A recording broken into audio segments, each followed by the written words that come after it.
Buenas noches, gracias por la invitación. Vamos de inmediato a iniciar con nuestro tema. Estaremos hablando acerca de las complicaciones macrovasculares de la diabetes. Vamos a compartir pantalla.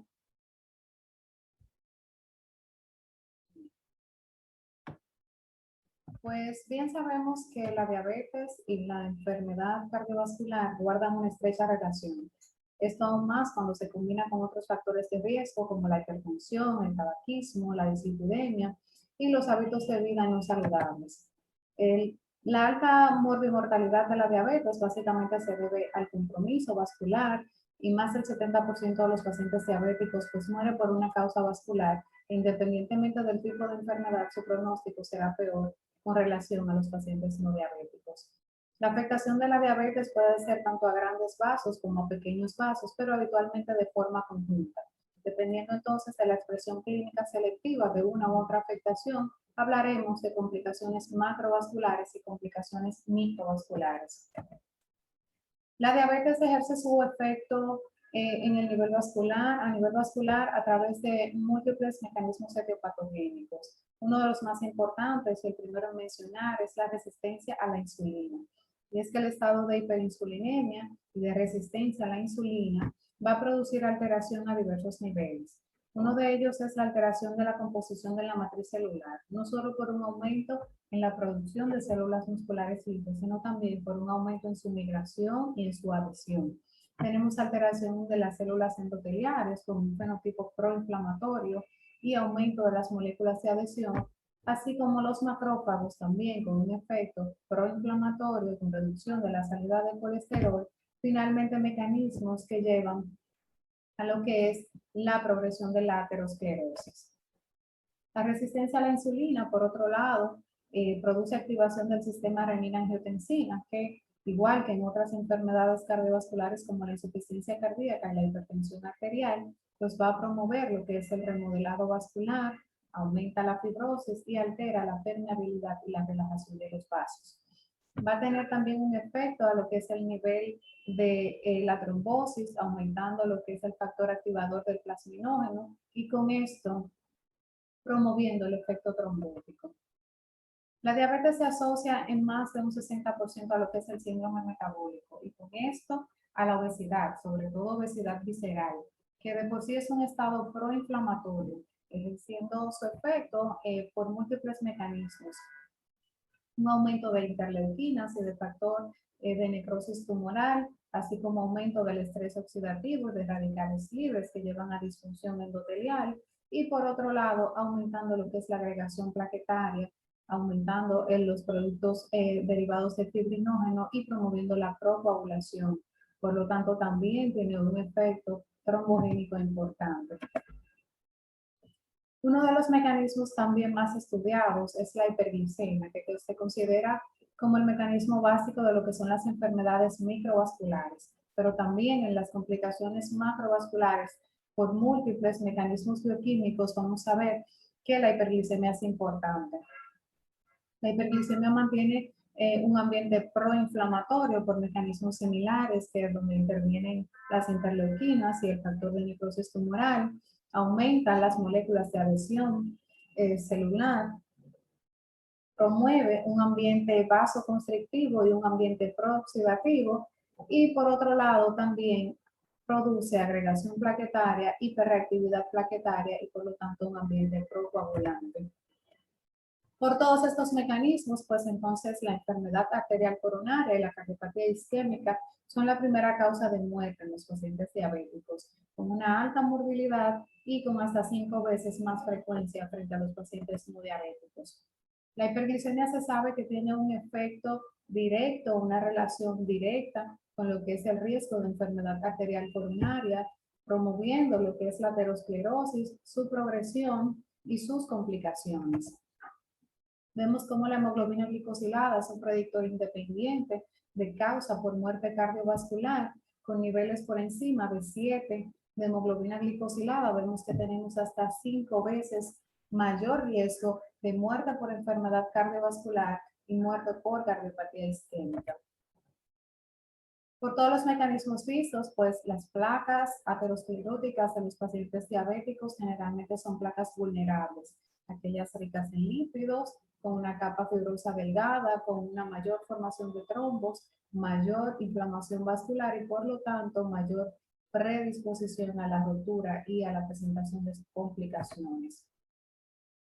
Mencionando el término cardiopatía isquémica silente, el cual es la expresión biológica de enfermedad sin una clínica selectiva, generalmente diagnosticada por prueba de registros patológicas, lamentablemente, y con una prevalencia alta en diabéticos, hasta de un 20%, frente a un 4% de los pacientes no diabéticos.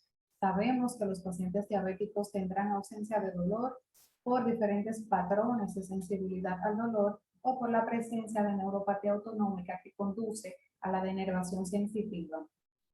Conocer la prevalencia de cardiopatía isquémica silente nos llama a mantener ese esquema, ese screening de investigación en el paciente diabético aún no tenga síntomas típicos de enfermedad arterial coronaria. En el 2019, la Sociedad Europea de Cardiología junto a la Sociedad Europea del Estudio de la Diabetes publican la guía sobre el manejo de los pacientes diabéticos, prediabéticos con enfermedad cardiovascular, de la cual extraemos los puntos siguientes como puntos claves. La gran frecuencia de diabetes y prediabetes en los pacientes con síndrome coronario agudo y crónico, asociándose a peor pronóstico. Por lo tanto, el estado glucémico debe ser evaluado de forma sistemática en todos los pacientes con enfermedad arterial coronaria y el control glucémico es intensivo y tiene efectos favorables si se inicia prematuramente. Introduce los inhibidores del cotransportador sodio-glucosa, empaglifosina, canaglifosina y dapaglifosina, para reducir los eventos cardiovasculares en pacientes diabéticos con enfermedad cardiovascular con aquellos con alto riesgo o muy alto riesgo de desarrollarla. Esto basado en el estudio EMPARE, donde más de 7,000 pacientes aleatorizados diabéticos con enfermedad cardiovascular ya establecida y con un tratamiento óptimo para la misma, fueron enrolados en dosis de 10 miligramos o 25 miligramos combinado, viendo una reducción de un 38% del riesgo relativo de muerte cardiovascular en un seguimiento a 48 meses. El estudio CANVAS con canaglifosina, dosis de 100 miligramos y 300 miligramos, más de 10,000 pacientes enrolados con iguales características, diabéticos con enfermedad cardiovascular establecida, donde se vio una reducción de un 14% de los eventos cardiovasculares mayores, aunque sin datos importantes en lo que fue la muerte cardiovascular, en un seguimiento a 6 años. Menciona también lo que es la prevención secundaria intensiva en los pacientes diabéticos con enfermedad arterial coronaria, donde los antiplaquetarios van a ser la piedra angular en esos pacientes en prevención secundaria. Habla de que en los pacientes de alto riesgo puede ser beneficioso. El estudio COMPAS demostró que la asociación de rivaroxaban a dosis bajas junto a aspirina puede ser útil en esos pacientes de alto riesgo, teniendo en cuenta obviamente el riesgo de sangrado. La combinación de ticagrelol junto a aspirina puede ser considerada hasta 3 años después del evento cardiovascular y en aquellos pacientes con enfermedad coronaria multivasos con anatomía coronaria apta para la revascularización, pues la cirugía de revascularización coronaria muestra superioridad frente a la intervención coronaria percutánea. Hablando acerca de la enfermedad arterial periférica, bien sabemos que es la manifestación de aterosclerosis en diferentes lechos vasculares. Generalmente cuando mencionamos este término nos referimos a lo que es la enfermedad obstructiva de miembros inferiores, pero hay que tener en cuenta que podemos hablar de afectación también a nivel de las arterias carótidas, de la arteria aorta o de otras arterias periféricas. Es un marcador de riesgo aterotrombótico en otros territorios y la enfermedad arterial periférica de miembros inferiores tiene una prevalencia hasta de un 20% en los mayores de 65 años, considerándose que aunque alta esta prevalencia, pues es subestimada por la cantidad de pacientes asintomáticos. con hasta más de 6 veces riesgo de muerte a consecuencia de una enfermedad arterial coronaria y hasta 3 veces mayor riesgo de muerte por cualquier causa, con un riesgo de evento cerebrovascular o ictus de un 40% y es la primera causa de amputación en los pacientes diabéticos y hasta 10 veces más frecuente la amputación en estos pacientes con relación a los no diabéticos. El síntoma cardinal es la claudicación intermitente, ese dolor, parestesia, sensación de pesadez en un grupo muscular de miembros inferiores, generalmente de la pantorrilla, que inicia durante el ejercicio y que mejora cuando el paciente retorna al reposo. Es importante a nivel de la evaluación clínica la disminución de los pulsos, dato clínico importante que nos distingue de otras causas de dolor en la pantorrilla, como las neuropatías o las sinopatías, la alteración de la temperatura, alteración de la coloración por isquemia persistente, puede variar desde rojizo, violáceo hasta palidez, adelgazamiento cutáneo, caída del vello y engrosamiento de las uñas. Todavía es muy importante la medición del índice tobillo-brazo que nos da por debajo de 1, dependiendo de la severidad de la enfermedad arterial periférica y que a nivel de consultorio todavía nos es útil. Es importante también tener otras opciones en el diagnóstico. La prueba de esfuerzo es una de ellas en esos pacientes sobre todo asintomáticos. El Doppler, que tiene su sensibilidad sobre todo en pacientes con enfermedades y estenosis por encima de un 50%, pero finalmente pues la angiotomografía y la angioresonancia va a ser el diagnóstico preciso sobre la localización y la severidad de la enfermedad arterial periférica. El tratamiento no difiere de la enfermedad arterial coronaria y en estos pacientes pues también se estudió lo que fue la combinación del rivaroxaban a dosis baja versus aspirina versus aspirina sola o rivaroxaban solo. Y vemos entonces una reducción en los eventos cardiovasculares en estos pacientes, teniendo en cuenta obviamente el riesgo de sangrado, por lo cual los casos deben de ser individualizados por paciente. Siempre debe de ser una opción la revascularización cuando sea posible y el entrenamiento mediante programas de entrenamiento físico.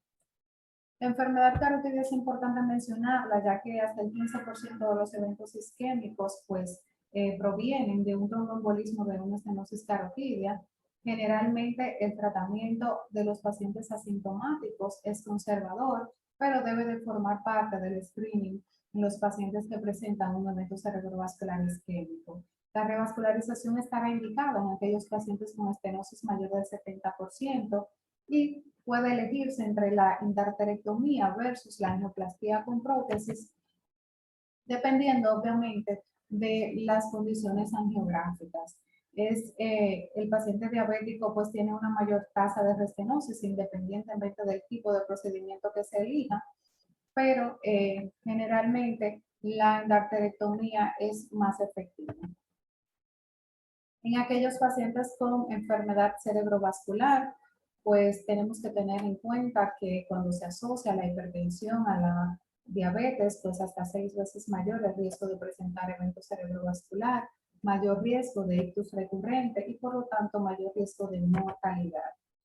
El mecanismo etiopatogénico no difiere de los pacientes no diabéticos. En estos lo más importante es la afectación de la cerebral media por efecto trombótico. También tenemos la oclusión de las arterias lacunares y la presencia de eventos lacunares. Y en los pacientes con hipertensión no controlada, la presencia de eventos cerebrovascular hemorrágico.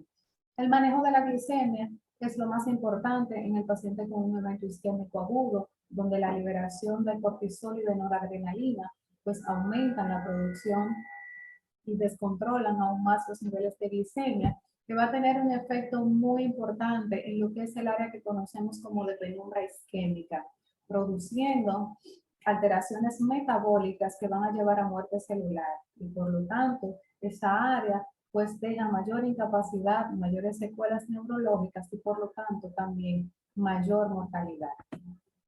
Las recomendaciones para el tratamiento del ictus en pacientes diabéticos no difieren del paciente no diabético. La normalización de la presión arterial es importante, así como el manejo con antiplaquetarios y estatinas. Como conclusiones, pues sabemos que el riesgo de las complicaciones macrovasculares en los diabéticos es permanente Hay que tener en cuenta que transcurren varios años desde el inicio de la enfermedad hasta su diagnóstico y que generalmente el común denominador de estos casos pues es la falla en un control metabólico estricto y la corrección de las comorbilidades. La aceleración del proceso aterosclerótico es importante en lo que son estas complicaciones que van a llevar a un claro aumento de la mortalidad. Por lo tanto, debe ser efectiva, debe ser oportuna y sostenida la acción terapéutica para que ésta pueda tener un efecto positivo en lo que es la progresión y el agravamiento de las complicaciones. Muchas gracias, es todo de mi parte. Buenas noches.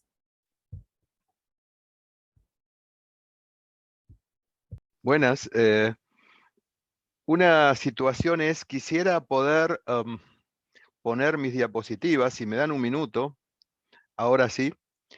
Para mí es un placer estar cerca de ustedes, un país que es hermoso y que he estado por suerte varias veces y tengo muchos amigos, así que muchísimas gracias y estuve escuchando el éxito que ya son estas jornadas, estas cuartas jornadas de expertos y nuevamente gracias por la invitación. Bueno, vamos a hablar de esto, de este escenario clínico complejo y conflictivo, porque realmente hay muchas opiniones y yo trataré en estos breves minutos de poder, bueno, decir por lo menos desde la medicina basada en la evidencia, mi experiencia, que es la medicina de todos los días, donde todavía en estos puntos hay conflicto, hay situaciones totalmente complejas y no determinadas. Yo quiero agradecer al Laboratorio Bayer por esta posibilidad de compartir con ustedes un tema apasionante, apasionante, que desde el año 83 estoy trabajando, que es la fibrilación auricular. Esta desorganización, esta anarquía eléctrica que genera este problema tan severo que son los coágulos dentro de la aurícula y una patología realmente muy prevalente. Se calcula que en el mundo hay más de 70 millones de pacientes que la padecen y muchas veces la primera manifestación es un accidente cerebral con secuelas para toda la vida, con un costo biológico y económico para el sistema de salud realmente muy importante. Y para empezar, y entrar en sí en el problema que nos compete, que es la fibrilación auricular, con todo este sinnúmero de comorbilidades, yo podría decirle que hay dos fibrilaciones auriculares.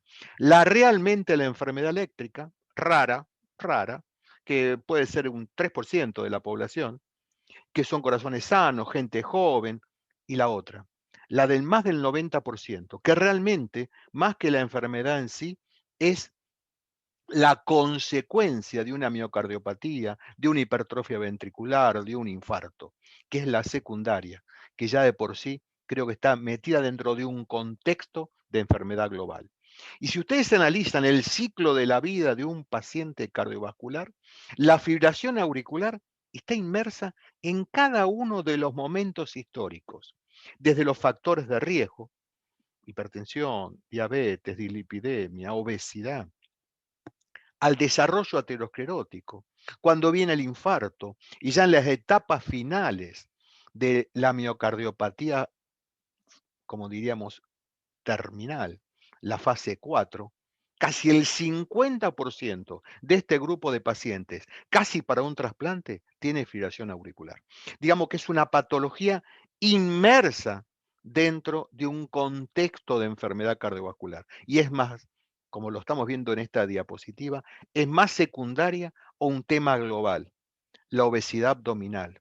Esto que es la pandemia de este siglo, la pandemia del siglo pasado, la real enfermedad, conlleva en una forma holística a una serie de factores que van lastimando nuestro endotelio.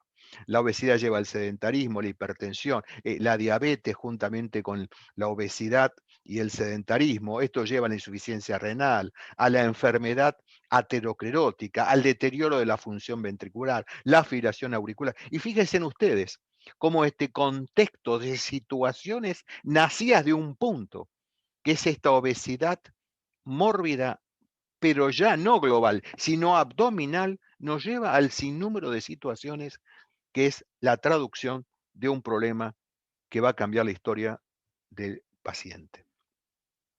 Y por eso uno tendría que interpretar con un pensamiento global que la enfermedad cardiovascular es una enfermedad sistémica, que puede ser manifestada a nivel cardiovascular cerebral, a nivel coronario, la fibrilación auricular, la insuficiencia cardíaca, y algo que cada vez estamos trabajando más intensivamente y como recién justamente la doctora mostró, la diabetes, el problema pancreático, el problema muscular con la intolerancia a la glucosa y la enfermedad renal. En este sinnúmero de situaciones es como tenemos que trabajar. Si dejamos este problema solamente al cardiólogo, nos vamos a equivocar.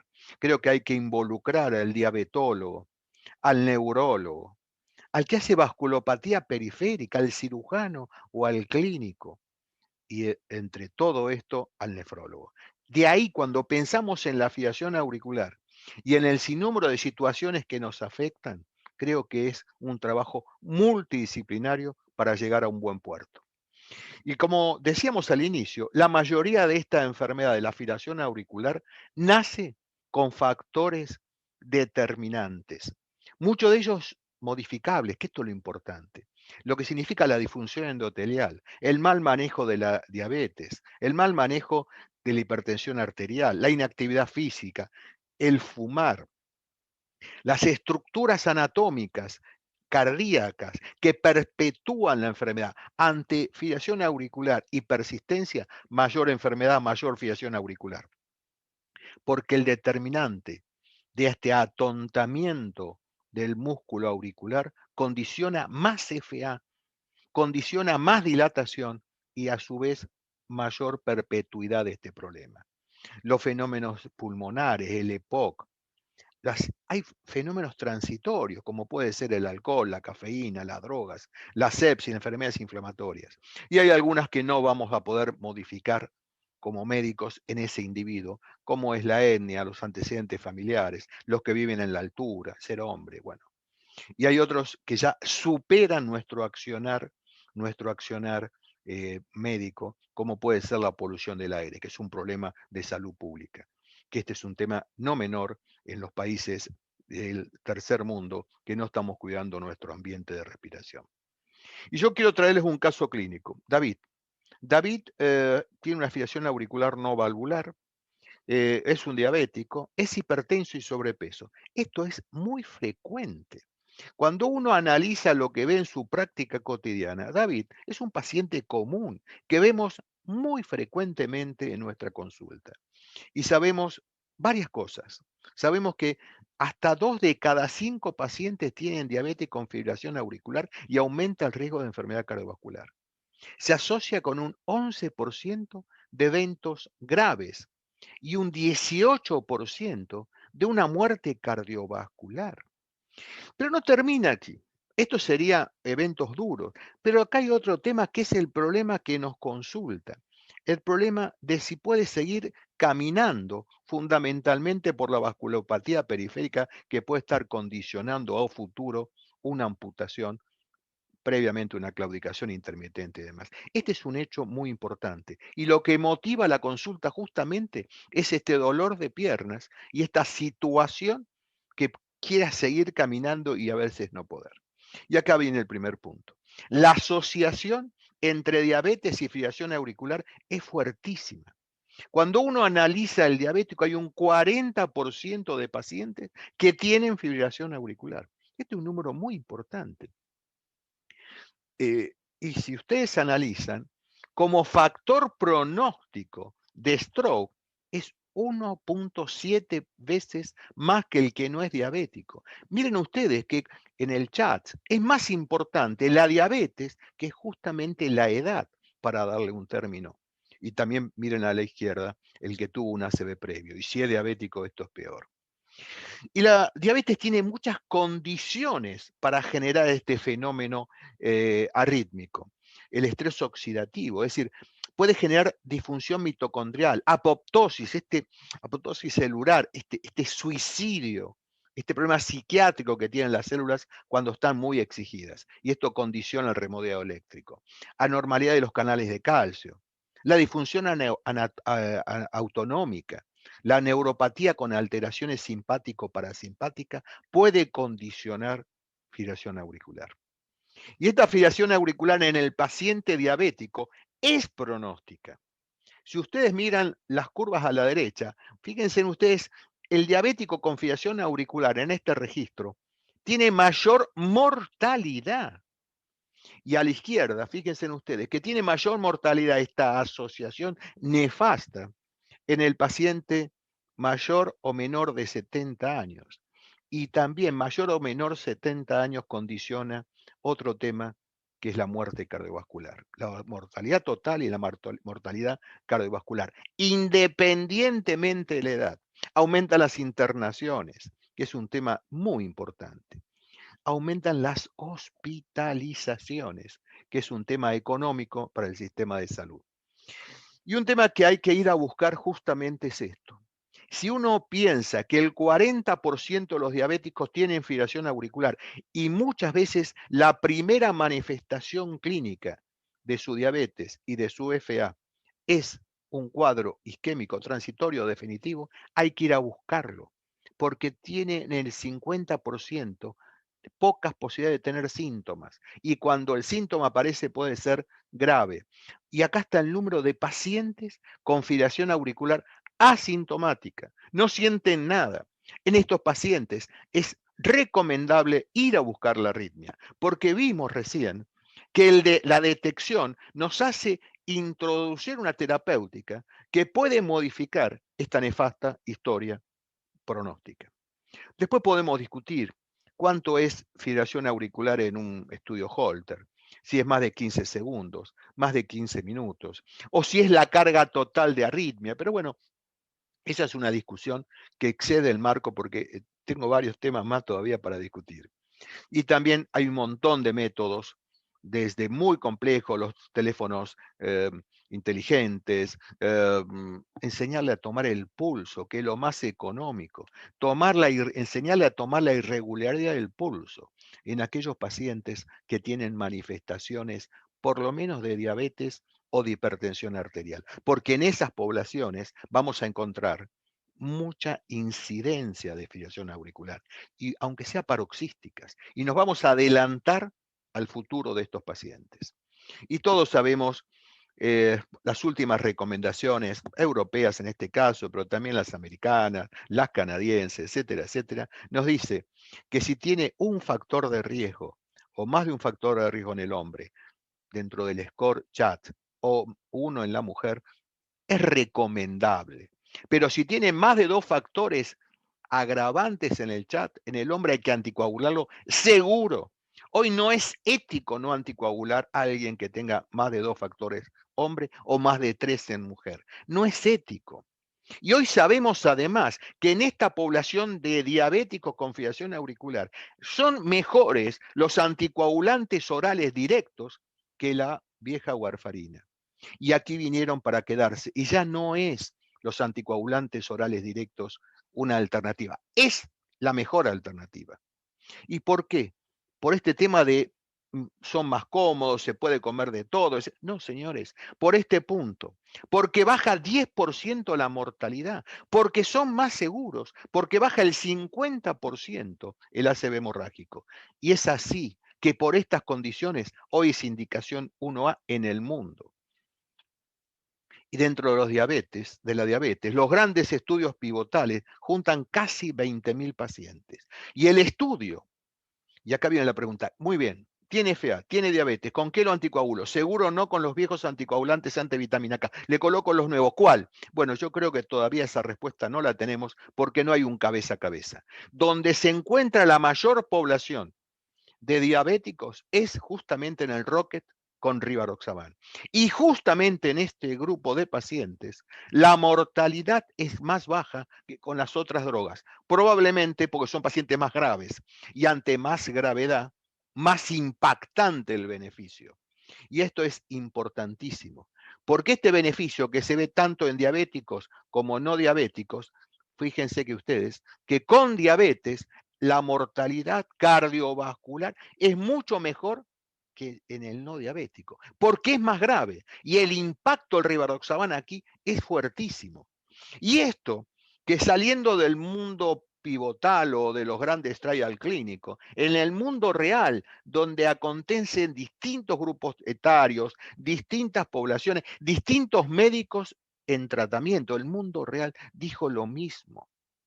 Hay una clara disminución de los eventos y con un sangrado que es igual, no es peor. Y esto es algo fundamental, la seguridad de nuestros pacientes. Y acá está el otro punto, que era el tema de David, la amputación. El tratamiento, en este caso con Rivaroxaban, en pacientes con diabetes, ha disminuido la posibilidad de amputación. Fíjense ustedes, casi 6 veces más la disminución. ¿Por qué? Porque la protección no es solamente la embolia cerebral, sino también la enfermedad vascular global, como en algún momento habló la doctora anteriormente. Y acá viene el punto. Otro punto que se asocia, aparece insuficiencia renal moderada. Y la asociación es muy fuerte. 1 de cada 3 de estos pacientes tiene enfermedad renal.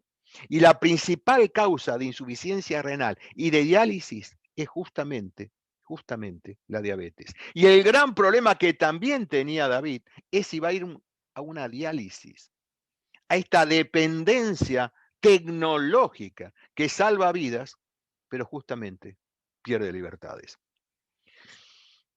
Y miren ustedes, la alta comorbilidad de los pacientes con fibrilación auricular en los estudios pivotales. 30% tienen diabetes con FA y casi 90% hipertensión arterial. Es fuertemente asociativa. Y cuando uno ve las causas justamente de diálisis, son los pacientes que vienen de diabetes y de hipertensión arterial. Y justamente la hipertensión arterial, la diabetes, se junta con la FA por esta, pues son más añosos, porque son obesos, por etcétera, etcétera, etcétera. Y llevan a esta triada asociativa realmente nefasta. Y el paciente con insuficiencia renal tiene mayor stroke a futuro, mayor sangrado y mayor mortalidad global y mortalidad cardiovascular. Esto es la diabetes con la fibrilación auricular. Y es un tema muy interesante, de muy poco tiempo de evolución, es que los pacientes que toman warfarina contra la nada tienen mayor deterioro, fíjense ustedes, mayor deterioro del clearance en aquellos que tienen más de 20, más de 30, o con un incremento de la creatinina. Están peor. Ahora, ¿por qué la warfarina empeora algo que tendría que mejorar? Y aquí es lo mismo. Fíjese, la exposición a warfarina contra la no exposición en el seguimiento del deterioro renal. Esta es una de las causas. La hemorragia intraparenquimatosa, intraglomerular. Pero hay otra. Más allá de la hemorragia en los que están con INR o RIN por arriba de 4, es este. Se ha visto que los que toman warfarina tienen mayor calcificación, en este caso vascular. Y fíjense, aquellos que toman Rivaroxaban tienen menos calcificación de la válvula aórtica que la válvula mitral en el seguimiento comparados a los pacientes que toman warfarina. Son mucho más estables. Y acá está la interpretación de por qué esta exagerada calcificación. Porque hay una proteína que es la GLA de la matriz no carboxilada que necesita la vitamina K para carboxilarse, formarse una carboxilación activa, para inhibir la calcificación vascular. Si yo inhibo la ABK con ABK, esto no ocurre y vienen las metástasis calcificadas en todo el organismo. Y esto no se ve ni con el dabigatran ni con el rivaroxaban. Y un poquito menos, bastante menos con el apixaban. Fíjense en ustedes. O porque es mejor que la warfarina seguro, o por algún efecto probablemente estas dos drogas, rivaroxaban o dabigatran, en un efecto antiinflamatorio. Y otra de las posibilidades, si nosotros vemos si va a tener estos pacientes, en este caso con rivaroxaban, insuficiencia renal aguda, es menor, fíjense en ustedes. Y esto de la mejor calidad futura de la función renal tiene inclusive otro beneficio más, que es menor sangrado de órgano crítico, o de órgano cerebral, o de sangrado cerebral, perdón, o de sangrado fatal. Y es así que hoy las grandes sociedades científicas recomiendan los ACO para asociarse con menores riesgos de resultados renales adversos que la warfarina NFA. Recomienda fundamentalmente o en particular el dabigatran o el rivaroxaban. Señores, aquí tiene el primer error de lo que estamos hablando y es el chat. En el chat no existe la insuficiencia renal. Y este es un error porque es un elemento que siempre tenemos en cuenta, no solamente por el riesgo a futuro de stroke, sino también por el riesgo de sangrado, porque estos pacientes tienen peor pronóstico. Por eso creo que el Garfield, el riesgo, el calculado a través del Garfield, ha colocado y le da valor a la insuficiencia renal moderada o severa. Y también el Atria-RIS coloca la proteinuria o la insuficiencia renal. Me parece que cotidianamente tenemos que seguir usando el chat VAS, que es el más generalizado, el más conocido, pero cuidado, hay algunos factores que no están incluidos, que nosotros en la medicina de todos los días tenemos que incorporar, y es la función renal. Y por eso hoy se está planteando que diabetes e hipertensión con FA probablemente haya que disminuir la edad para pensar en anticoagular y no esperar por arriba de los 60 años. Y señores, para ir terminando, les quiero decir que la protección es un concepto global, que cuando uno habla de protección, sin lugar a dudas hay que mitigar el riesgo de hemorragia, pero no es el más importante. Tenemos que pensar en un tratamiento que disminuya los eventos cardiovasculares, que preserve la función renal y que otro tema que excede este marco, detener el deterioro cognitivo muy frecuente en pacientes diabéticos.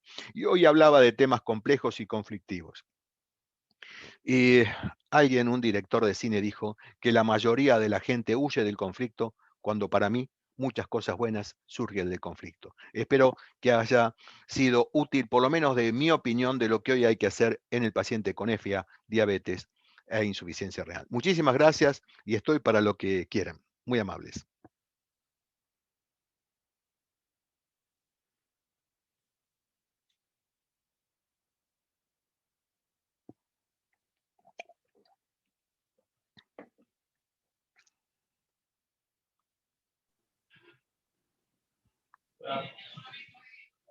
Darle las gracias al doctor Ricardo Iglesias y a la doctora Cleisy Galva. Excelentes conferencias, excelentes.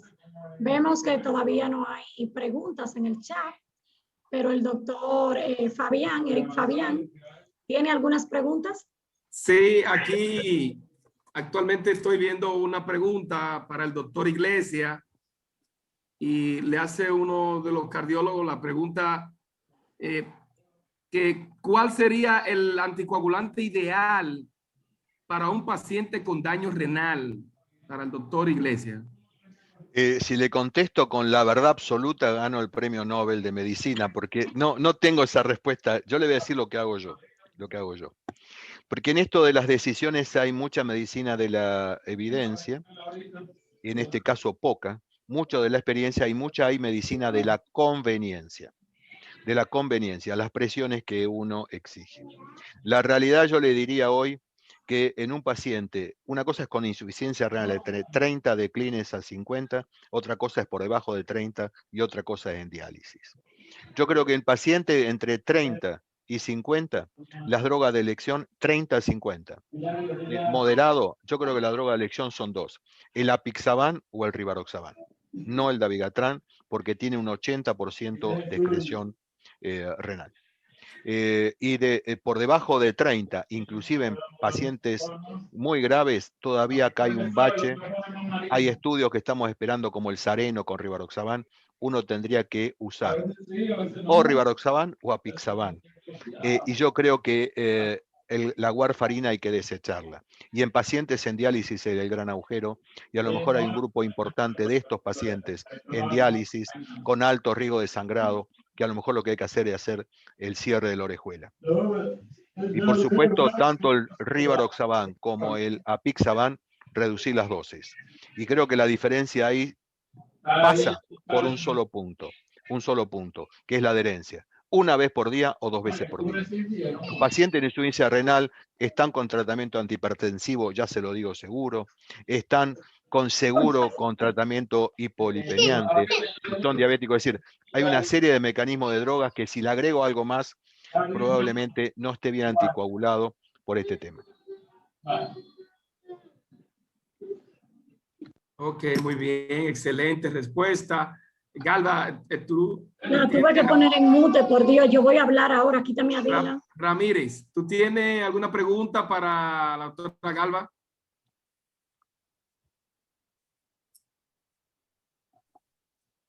No te escuchas, Ramírez. Puede hablar Ramírez.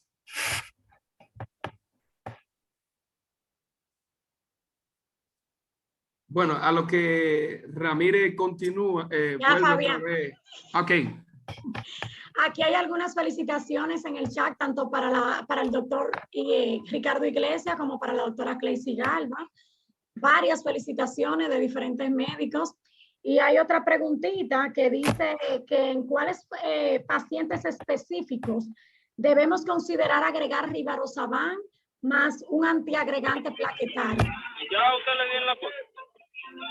Bueno, sí, el rivaroxaban tiene su uso básicamente junto a la aspirina en aquellos pacientes que tienen un alto riesgo de ictus recurrente a pesar de estar doble agregados y sobre todo en aquellos pacientes que tienen enfermedad polivascular, que es muy frecuente, como vimos, en la diabetes, afectación, enfermedad periférica, enfermedad coronaria, enfermedad cerebrovascular. Entonces, sí, la asociación de dosis bajas de rivaroxaban junto a aspirina se ha demostrado que tiene su efecto en esos pacientes. Obviamente, también hay que considerar el riesgo de sangrado, que debe de ser individualizado en cada paciente, sí, tratar de que el riesgo de sangrado no supere al beneficio que le ofrecemos.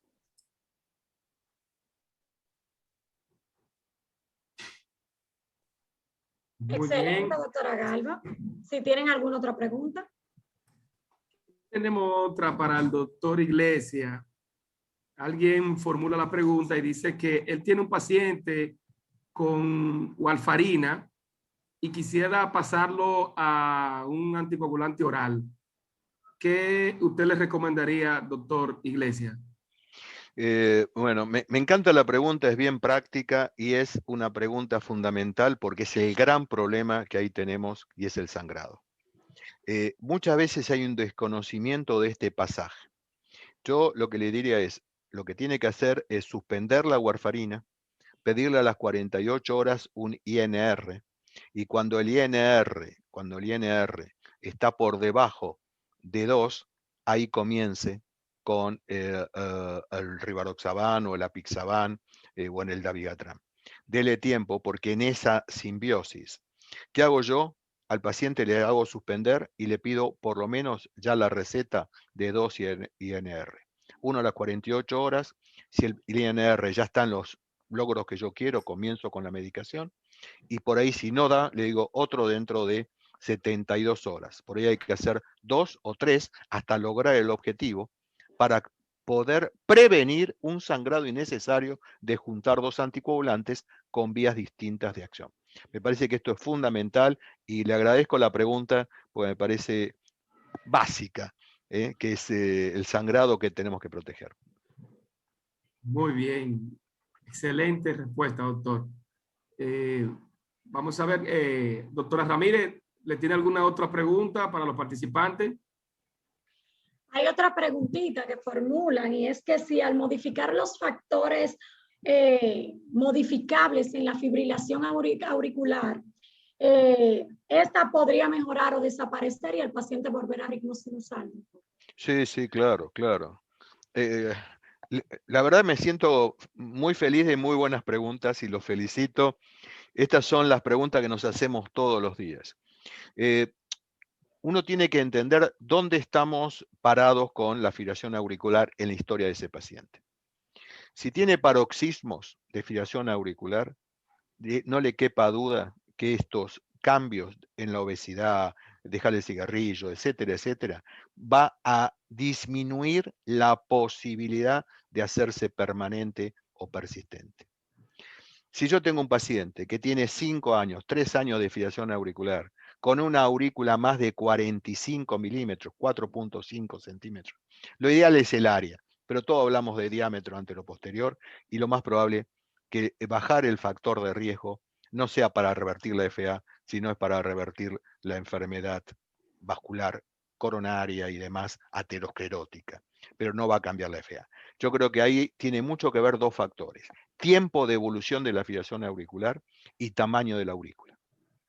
Hay aurículas que mucho tiempo de evolución, que ahí me parece que es muy difícil. Repito, que revierta. Siempre hay que intentar una cardioversión, pero ya no por el lado cardioversión eléctrica o farmacológica, pero ya no tanto la reversión por vida.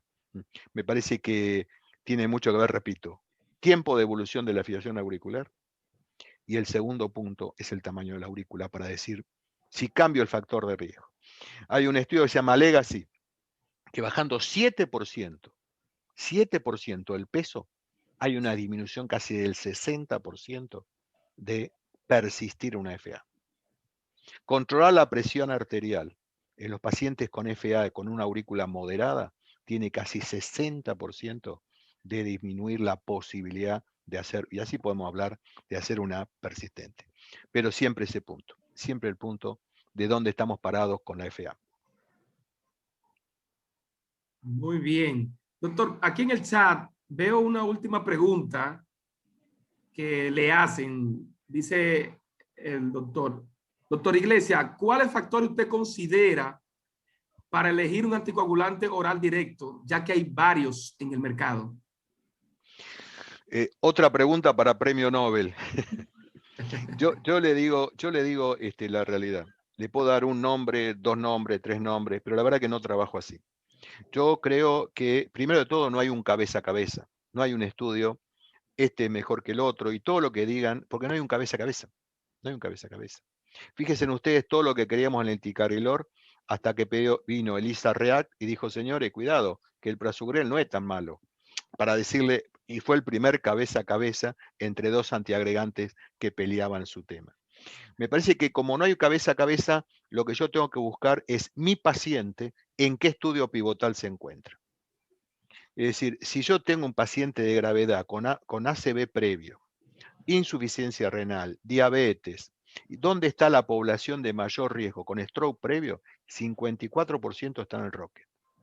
Si el paciente tiene diabetes, ya mostramos que la mayoría de los pacientes, digamos, en ese grupo no me cabe duda. Mi experiencia es basarme en los datos pivotales. Si el paciente es de menos riesgo, por ejemplo 2,1, como es en el Relay, 2,1 en Aristóteles, 2,8 en el Engage, y probablemente ahí tenga que definir por otro tema. 1 vez por día o 2 veces por día. El edoxaban es 1 vez por día, no lo tenemos en Argentina, por ejemplo, y el rivaroxaban es 1 vez por día. Yo ahí en el bajo riesgo valoro mucho, bajo riesgo de stroke, valoro mucho la adherencia. Me parece que es el punto. Después, bueno, en bajo riesgo usen lo que más crean ustedes. Me parece que no hay una gran diferencia, salvo la adherencia. Pero este es otro punto para discutir. Muy bien, excelente respuesta, doctor. Por el momento no veo más preguntas en el chat. Ramírez, ¿tiene alguna otra pregunta? No, Si no hay de lo más contrario. preguntas. Sería ya despedir y finalizar, dándole las gracias tanto al doctor Ricardo Iglesias y a la doctora Claycy Garba, excelentes conferencias, así como a todos los conferencistas nacionales e internacionales que nos han acompañado esta noche en el nombre de Seidoca, a todos los médicos, colegas, participantes que también sacaron parte de su tiempo para acompañarnos, y les invitamos a que mañana puedan conectarse nuevamente con nosotros. A las 9 de la mañana tendremos excelentes temas a discutir que no se deben perder. Sin más, realmente, gracias a todos por su participación. Bueno, gracias a todos y pasen una feliz noche. Dios les bendiga.